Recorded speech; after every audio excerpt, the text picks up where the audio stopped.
Hi everybody, and welcome to our anatomy video for the upper limb. In this module we will be reviewing the anatomy of the hand, wrist, forearm, and elbow. So there are 27 bones in each hand and wrist, and they're divided into three different groups. So as you can see in the picture in front of you, we have three different groups. Group 1 is going to be the phalanges, which consists of the fingers and the thumb, which is going to be 14 bones. The metacarpals, which is going to be pretty much the palm area of your hand, that's going to be 5. And then your carpal bones, which are the 8 bones in your wrist. So diving a little bit deeper into just the phalanges, each digit consists of 2 or 3 separate small bones. The first digit is going to be called our thumb, which only has 2 phalanges, the proximal and the distal. Fingers 2, 3, 4, and 5 have 3 phalanges, and those are going to be the proximal, middle, and distal.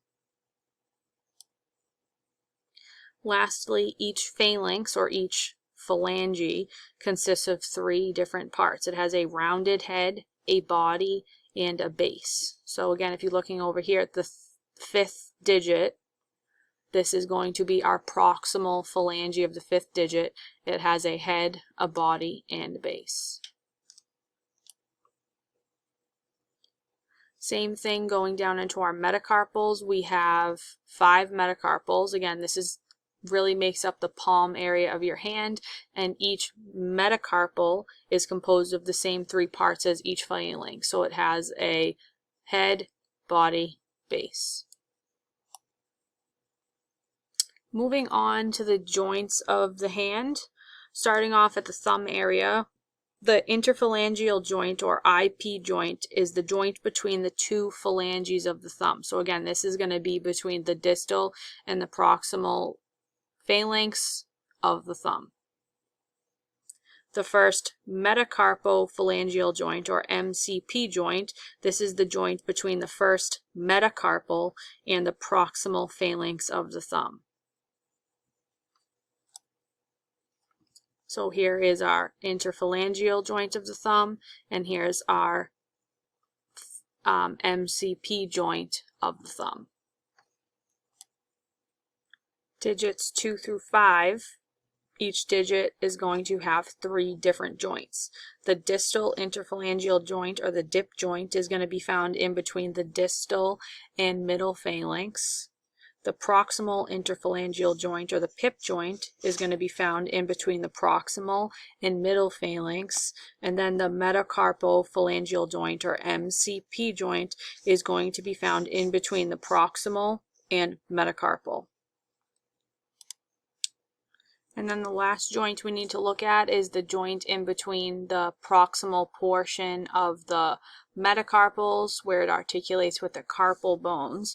This is going to be called the carpometacarpal joint, or CMC joint.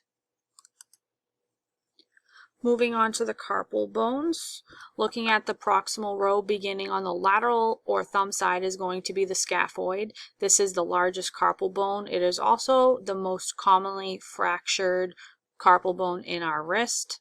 This carpal bone articulates with the radius proximally. Again, this is the scaphoid. We then have the lunate, which is going to articulate with the radius and the capitate. The triquetrum articulates with the pisiform, and then the pisiform is going to be our smallest carpal bone. Moving to the distal row, starting at the lateral side is the trapezium. We then have the trapezoid, the capitate, and the hamate. Something to mention is when we take an x-ray of a wrist, we're doing it in a PA projection. So memorizing the carpal bones in both a PA projection and an AP projection are only going to help you for memorization purposes. So again, right here we have it in a posterior view. This is going to be in an anterior view, which is going to be more anatomic position. I also will want to make sure that you know the 5 metacarpals do articulate with specific carpal bones as well. So the first metacarpal articulates with the trapezium, the second metacarpal articulates with the trapezoid, the third metacarpal articulates with the capitate, and then the fourth and the fifth metacarpal articulate with the hamate.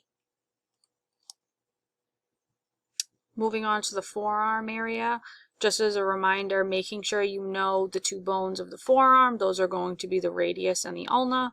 The radius is going to lay on the thumb side, where the ulna is going to lay on the pinky side. All right, reviewing some anatomy on the radius and the ulna.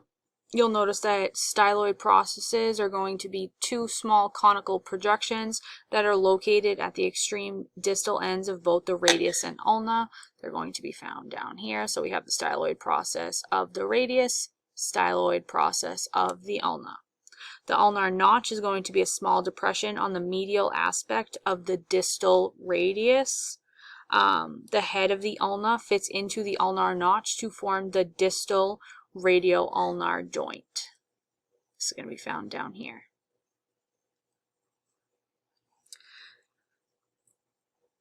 The head of the ulna is going to be located near the wrist at the distal end of the ulna. So the head of the ulna is going to be located down here, where if you notice the head of the radius is going to be more proximal. Both the radius and the ulna both have a body. Again, this is just a long mid portion. Something to note, the radius is shorter and is the only bone that is directly involved in the wrist joint. So during the act of pronation, the radius is the bone that rotates around the more stationary ulna. The proximal radius shows the round disc-like head and neck. And then the radial tuberosity is going to be a rough oval process on the medial and anterior portion of the radius, just distal to the neck, which is going to be right here. Looking at more of the proximal ulna, again, the ulna is going to be the longer of the 2 bones. It's primarily involved in the formation of the elbow joint itself. As you can see in this picture, the 2 beak-like processes are going to be the olecranon process, which is going to be on the top, and the coronoid process, which is going to be on the bottom. The trochlear notch is going to be the large concave depression or notch that articulates with the distal humerus. So again, this is creating the elbow joint. The humerus would be sitting right in here. The radial notch is going to be the small shallow depression located on the lateral aspect of the proximal ulna. The head of the radius articulates with the ulna at the radial notch. So this is where the head of the radius would sit. During the act of pronation, the radius crosses over the ulna near the upper third of the forearm, which I'll show you later on. So because we're learning elbow this module, we also need to make sure we learn the distal portion of the humerus anatomy-wise. So again, picture in front of you is of the AP elbow. We're looking at the distal humerus aspect and then the proximal portion of the radius and ulna. So looking at primarily just the distal humerus area, we have the body of the humerus, which is the long center section. We have the humeral condyles. They expand the distal end of the humerus that divide into the trochlea, which is going to articulate with the ulna, and then the capitulum, which articulates with the head of the radius. So trochlea is going to sit with the ulna, capitulum, radius. The humerus has epicondyles, which is going to be a significant structure that helps evaluate a true lateral position with direct superimposition. So as you can see, we have 2 epicondyles on this elbow, the lateral epicondyle and the medial epicondyle. So when we put a patient in a lateral position, you can palpate these epicondyles to help you make sure that you actually are in a true lateral position. So in front of you, we have an image of a lateral elbow in the anatomy, pointing everything out in a lateral view. So some big things we look at when we're looking at a lateral elbow are those epicondyles, making sure that they're superimposed. We see that nice trochlear notch. We see the olecranon process and the coronoid process. And then just some other things, you'll see the head, neck of the radius, the radial tuberosity. So yeah, this is a lateral elbow view. This picture in front of you is really just gonna again be looking at the joints and how they're classified. So just take a look at this and memorize each joint and how they are classified, meaning how do they move.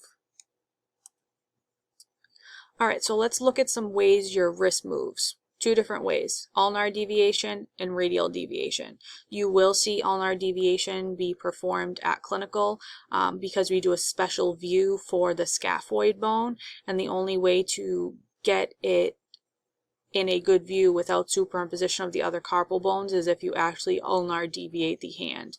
There also is something called radial deviation, but slim to none, you'll never do it at clinical. But I do just want you to know the difference between ulnar deviation and radial deviation and how the wrist moves. Alright, looking at some forearm rotational movements, you can see two different ways.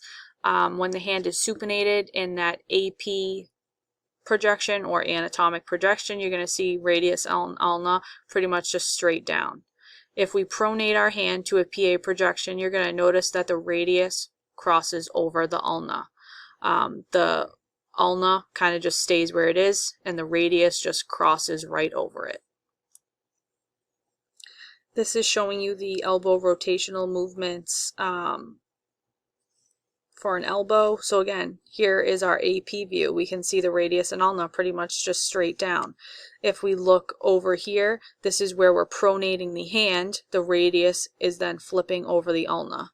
I'll review this one in class. This is kind of looking at that elbow rotational movement or forearm rotational movement, but just showing you an x-ray version. So in this picture here on the left hand side, this is going to be more of that AP projection where your hand is supinated. Looking at this picture, the hand is going to be pronated. You notice that the radius is crossing over the ulna. But again, this is primarily looking at more of just like what the elbow would look like, but I really just want you to see the difference between the radius and ulna in an AP view and in a lateral view on an x-ray. And that's it for the anatomy of the distal upper limb.